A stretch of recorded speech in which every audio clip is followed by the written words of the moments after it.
Sebenarnya itu yang pas tidur itu saya dipanggil sama kerajaan di situ, terus dikasih kujang bang.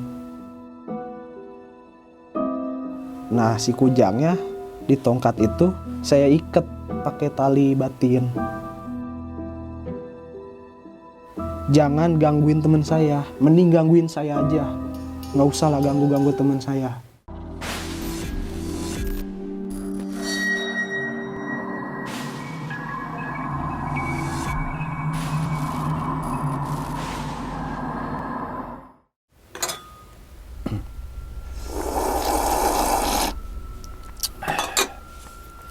Assalamualaikum warahmatullahi wabarakatuh.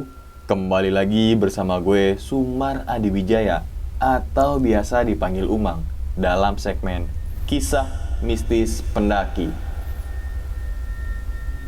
Pada video kali ini atau pada kesempatan kali ini, gue tidak akan membawakan sebuah cerita, namun menghadirkan narasumber yang pernah mengalami kejadian mistisnya, tentunya saat pendakian gunung. Di samping gue sudah ada pendaki dari daerah Depok, yaitu Mas Wahyu. Mas, makasih ya Mas ya udah jauh-jauh datang dari Depok ke daerah Makassar nih Mas. Makassar ya? Makassar ini Mas. Tadi aman ya pesawat ya? Aman. Aman, nggak ada antigen? Ada antigen? Nggak ada. Wow. Kita langsung pesawat pribadi. Wih, di jet pribadi langsung charter. Oke Mas, gimana kabarnya Mas? Alhamdulillah baik. Sehat Mas ya? Sehat. Alhamdulillah. Sendirinya gimana Mas? Alhamdulillah baik Mas, walaupun udara tidak baik-baik saja. Polusi, corona juga gitu kan. Oke, tentunya Mas Wahyu ini kan pernah naik gunung Mas ya? Iya pernah. Dan mengalami suatu kejadian aneh Mas ya saat itu ya. Saat itu naik gunung mana itu Mas? Gunung Gede. Gunung Gede berarti daerah Bogor Cianjur Mas ya? Cipanas ya, Bogor lah situ kan. Iya. Nah, dan mengalami apa Mas? Sedikit aja. Dicekek. Iya. Sama penunggu. Tangannya gede hitam. Dan itu kejadian tahun berapa tuh Mas kalau boleh tahu? Setelah lulus sekolah tuh berarti 2018-an. 18-an sekitar 3 tahun ya. Udah 3 tahun ya kejadian itu ya. Dan saat itu bersama teman-teman Mas Wahyu. Iya, sama teman-teman. Oke. Dan ingat teman-teman semua, Mas Wahyu juga punya YouTube channel Mas ya. Iya. Silakan Mas. Channelnya apa namanya Mas? Channel buat cerita horor WRH sama channel gabut aja yang WRH Town. Nah, tuh ada 2 channel, link ada di bawah video kali ini. Oke, tanpa berlama-lama lagi, kita langsung masuk aja ke dalam ceritanya. Ngopi horor segera dimulai.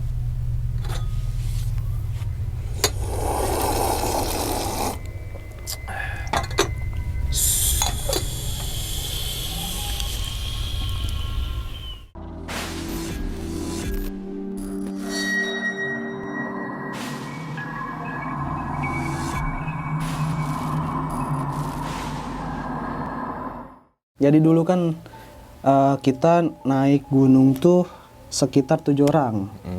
Saya berdua orang dari Depok. Saya sama Septian, teman saya. Nah yang lainnya ada orang Sukabumi, orang Cipanasnya sendiri, sama orang Cianjur. Nah dari Depok kita berdua jalan naik motor ke Cipanas dulu ke rumah temen. Namanya Tommy, temen satu pondok juga lah.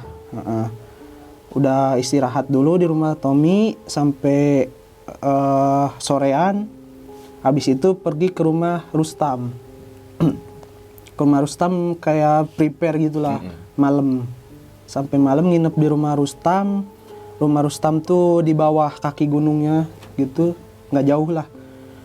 Habis itu ya rumah Rustam tidur, prepare, beli alat-alat kayak logistik ya gitu, makanan.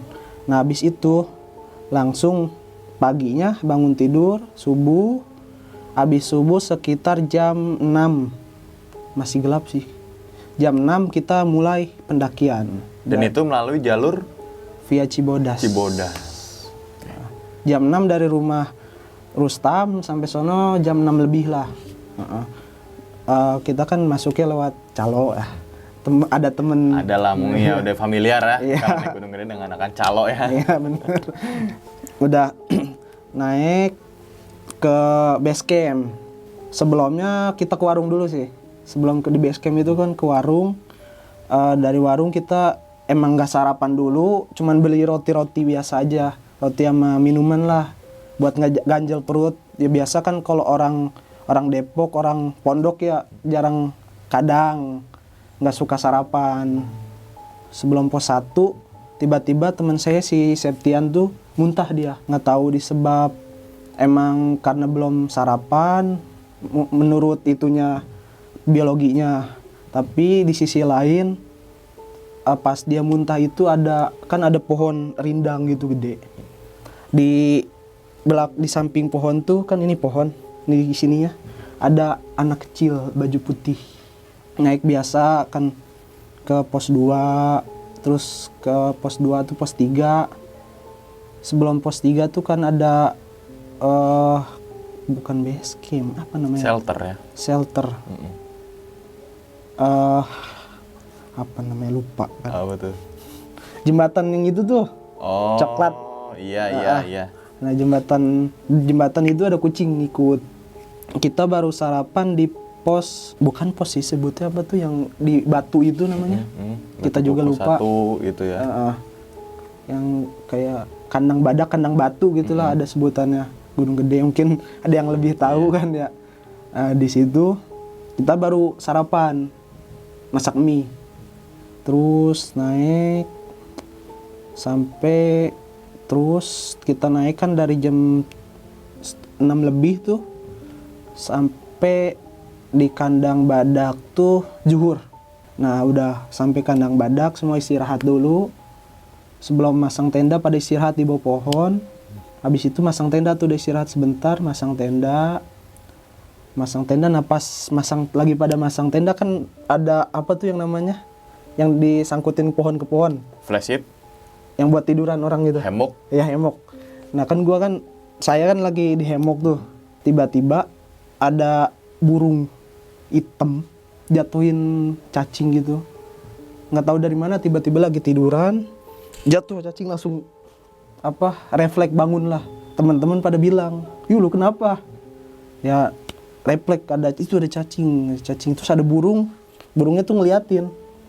Burungnya burung gunung, kayak burung jalak kali ya. Warna hitam gitu. Habis itu pergi tuh burungnya.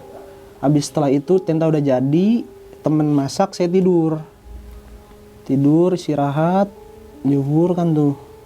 Habis itu bangun makan tuh, hawa tuh udah mulai gak enak tuh, kayak tersedak. Pertama tuh kayak tersedak, lagi makan tuh, habis makan tuh tiba-tiba sini sakit nih, kan aneh gitu ya. Udah istirahat main-main jam 3 malam,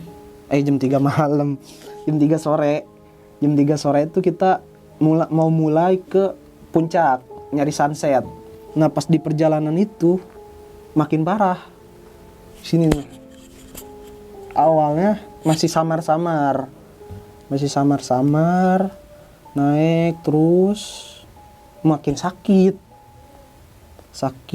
masih ditahan tuh karena belum terlalu peduliin lah, masih bodo amat kan. Emang sayanya juga kan sompral ngomongnya, kayak ngomong kasar, kata-kata kotor. Nama kan orang kan nggak baru pertama naik gunung, kita kan penasaran nih, gimana nih kalau gini kan, katanya orang kan bukannya sombong atau gimana, katanya orang kan kalau ngomong kasar di gunung gini. Saya nyoba nih, bener kejadian, dicekek lama tuh, tapi saya bodo amat, belum peduliin. Pas sudah di Tanjakan Setan, tahu kan tuh, terkenal banget tuh Tanjakan Setan, nanjak kan tuh pakai tali kan. Di Tanjakan Setan gangguannya hilang, di tanjakan itu aja. Udah lepas dari tanjakan itu, kerasa lagi. Terasa jalan tuh, teman saya untung ada yang ngerti tuh, kayak tahu lah lagi kenapa. Dan di situ juga saya bilang, kalau ada apa-apa jangan gangguin teman saya, mending gangguin saya aja, nggak usah lah ganggu teman saya, ngomong gitu bang. abis ditanyakan setan itu berhenti. Nah baru nyadar itu, cekik bang, tangan hitam gede. Sampai saya gitu gini, temen ngeliatin, kata temen juga kenapa? Enggak, biasa aja. Karena kan nggak mau bilang ke temen dulu kan. Gini lepasin, gak lepas terus sampai akhirnya lepas. Udah sambil jalan tuh. Nggak tahu teman saya mungkin karena capek mungkin gitu. Pas sampai ke puncak, nah saya tidur. Kan orang-orang pada nyari sunset. Nah saya lebih milih tidur karena emang hawanya udah nggak enak. Nah di mimpi itu, ini cerita yang ininya ya, yang waktu di Jo masih kurang nggak berani ngomong. Sebenarnya itu yang pas tidur itu saya dipanggil sama kerajaan di situ. Terus dikasih kujang bang. Katanya, yuk nih kujang, bawa pulang. Bangun. Terus di samping ada tongkat. Nah si kujangnya di tongkat itu saya ikat pakai tali batin. Biar ya semoga aja aman. Dan alhamdulillah hilang bang semua tuh. Kayak kan awalnya kan ada bukan firasat, kayak ada yang dari bawah jurang tuh, yuk nyebur. Terus sayanya juga kayak ngelihat jurang, wah seneng banget nih. Bangun tidur udah dapet kujang itu, seger badan bang. Dan itu nyata. Dari bawah capek pas ke puncak karena dicekik juga, udah sampai atas dapet kujang sama nemu tongkat, seger bang. Seger itu, nggak ada rasa-rasa ini lagi. Nggak ada rasa capek lagi mas? Nggak ada, seger aja.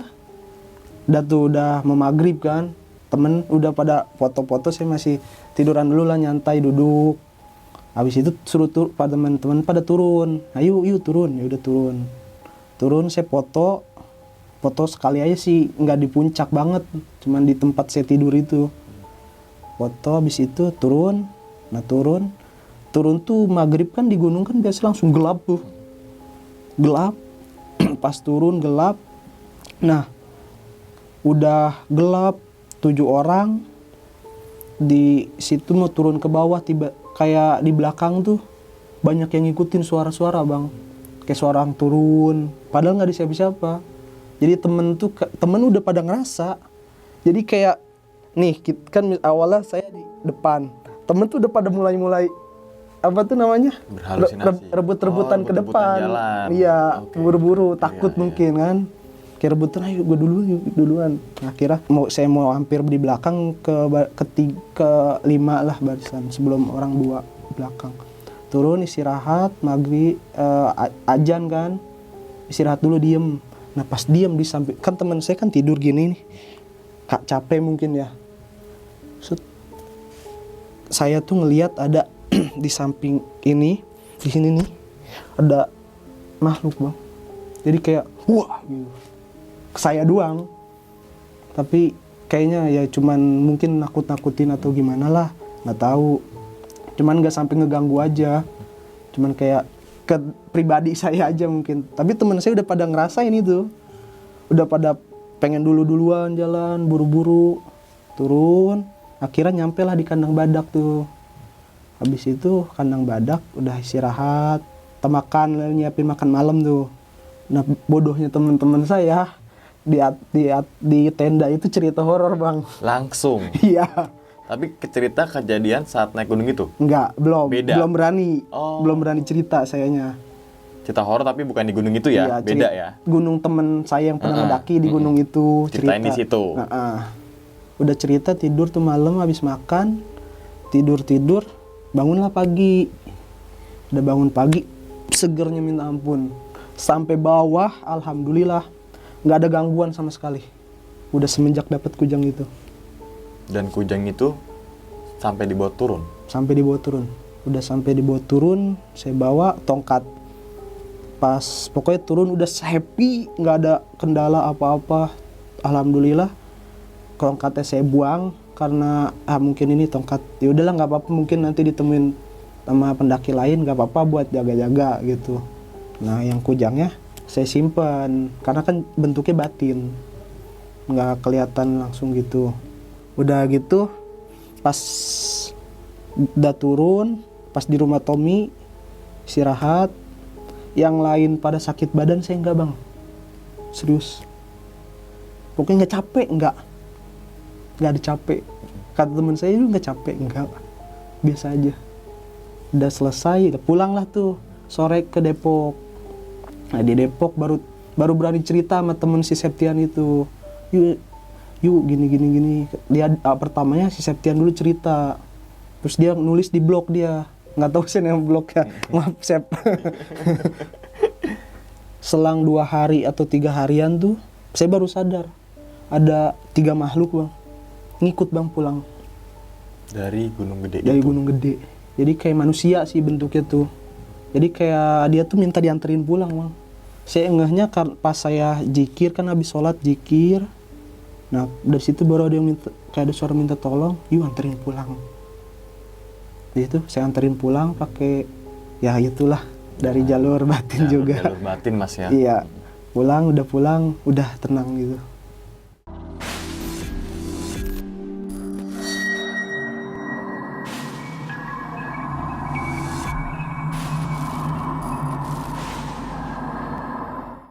Nah, itu teman-teman semua cerita dari Mas Wahyu nih ketika melakukan pendakian ke Gunung Gede melalui jalur Cibodas pada tahun 2018 Mas ya. Iya. Dan memang ada beberapa kejadian yang bikin sampai sekarang Mas Wahyu ini seakan-akan selalu ingat dengan kejadian itu Mas ya.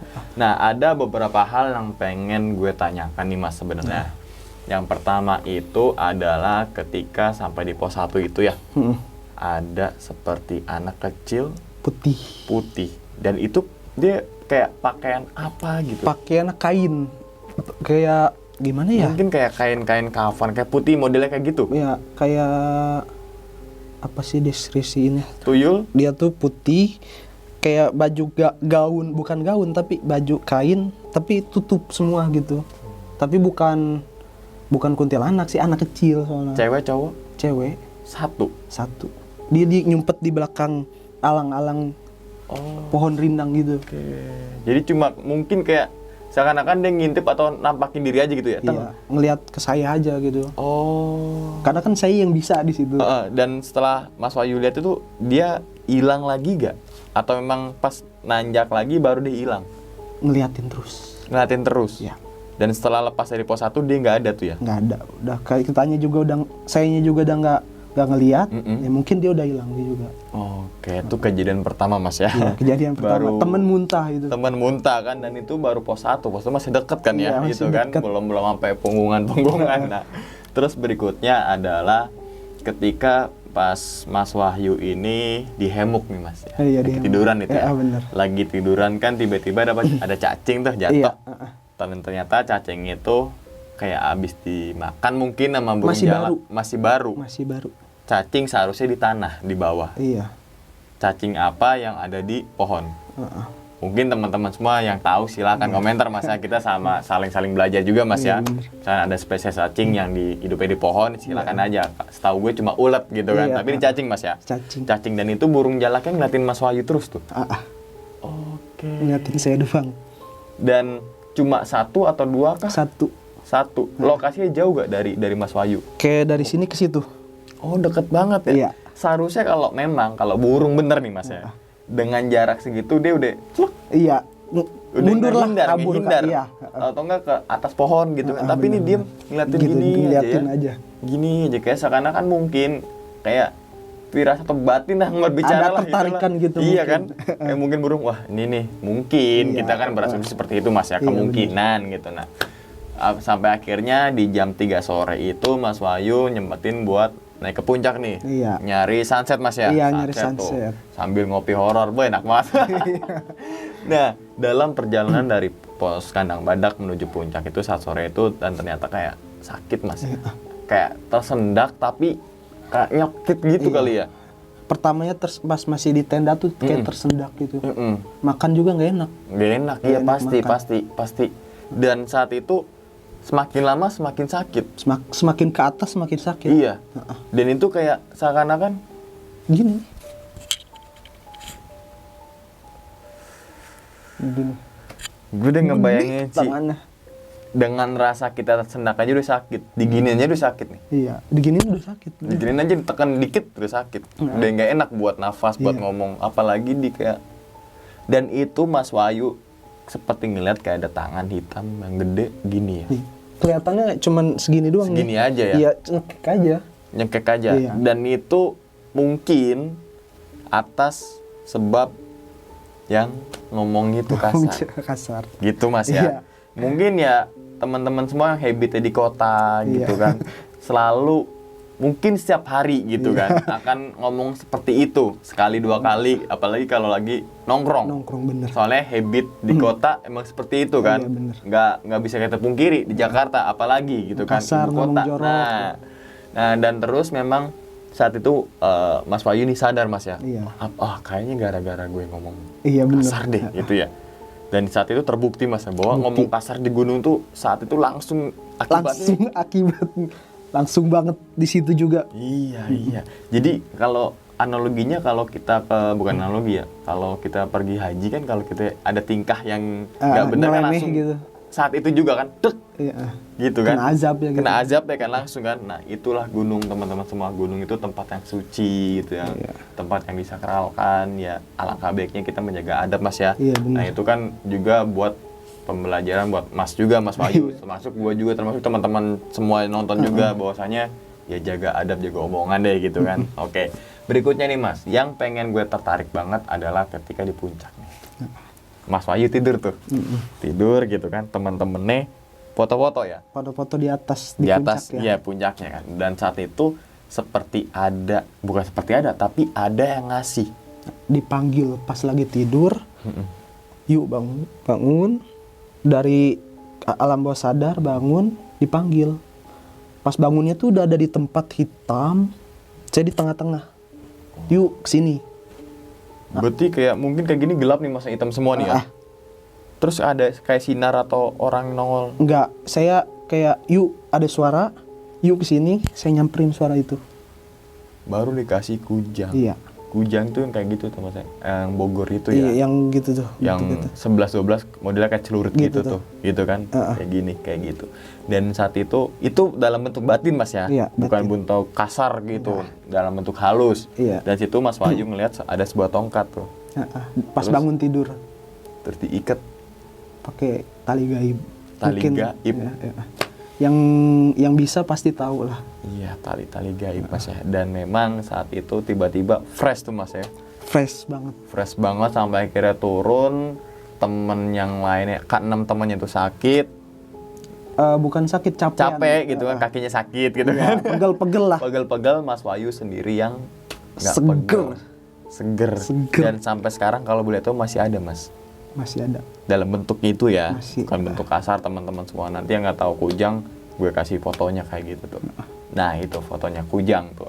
Oke Mas, sebelum ditutup nih Mas videonya, ada punya pesan nggak sih Mas untuk teman-teman semua nih ketika mendaki gunung?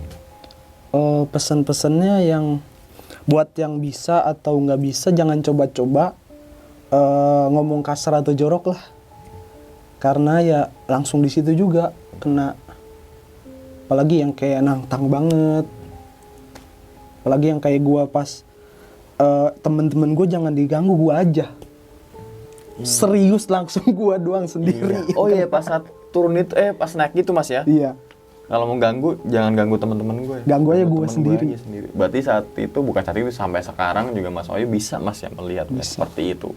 Karena memang ya tadi di pondok itu Mas ya. Iya. Dulunya mondok Mas ya di Iya, di daerah Cianjur. Cianjur, orang Sunda gitu kan. Oke, ada lagi Mas yang mau tambahkan? Nggak ada sih. Oke, dan itu benar teman-teman semua ya, ketika kita naik gunung jangan sampai omongan kita ceplas-ceplos. Iya, benar. Boleh kaget gitu kan, tapi omongannya juga harus dijaga. Iya. Gitu kan. Mungkin kalau kaget di habitnya di Jakarta atau di kota gitu kan, Aman. Biasa aja lah aman, gitu. biasa aja gitu kan. Tapi ini kan ada kehidupan lain selain kita di Iya, gunung gitu. benar. Karena setiap gunung mempunyai roh dan jiwanya masing-masing. Iya, Kita nggak tahu di tempat yang kita ngomong itu dulunya tempat apa. Iya. Di pos 1 kita ngomong kasar, dulunya nggak tahu kalau tempat itu misalkan Iya. tempat pertemuan pelaraja, nggak tahu. terus kita nyeleneh. Iya. Terus pos 3 misalkan kita berbuat lagi, dulunya kita nggak tahu gitu kan. Intinya adalah jaga adab. Terus juga dilengkapi dengan perlengkapan Mas ya. Iya. Terus apa namanya pengetahuan dan sebagainya. Cari tahu dulu lah sebelumnya kayak di pos berapa ini. Kan gua dulu nggak nyari tahu, terus pas di puncak tuh ngomong sama temen, kok ada tiang gede di puncak, padahal nggak ada Gitu kan. Jadi riset Mas ya, riset dulu sebelum kita melakukan bepergian ke alam bebas gitu. Karena yang selalu gue singgung, ketika kita melakukan kegiatan alam bebas, faktor resikonya sangatlah besar dan taruhannya adalah nyawa. Faktor resiko itu kita tidak bisa hilangkan, namun kita bisa minimalisir dengan persiapan dan juga kesiapan Mas ya. Bener. Oke nih, dan ingat teman-teman semua ya, cerita dari Mas Wahyu ini bukan untuk nakut-nakutin teman-teman semua nih ketika mendaki Gunung Gede ataupun ke gunung manapun. Tapi jadikanlah cerita dari Mas Wahyu itu pelajaran buat kita semua. Karena seperti Ki Hajar Dewantoro kan, setiap orang adalah guru dan setiap tempat adalah sekolah. Itu dia. Oke, terima kasih banyak nih Mas Wahyu ya, udah jauh-jauh datang dari Depok. Dan sekali lagi habis nonton video ini nih, langsung mampir ke channelnya Mas Wahyu, yaitu apa Mas? WRH Tone, channel gabut, sama WRH ada explore dan cerita horor. Tuh, yang suka cerita horor langsung mampir ke channelnya Mas Wahyu. Link ada di bawah video. Sekian dulu pada video kali ini, dan nantikan video-video gue berikutnya. Hal gaib itu muncul ketika sugesti kita buruk. Wassalamualaikum warahmatullahi wabarakatuh. Selamat beristirahat.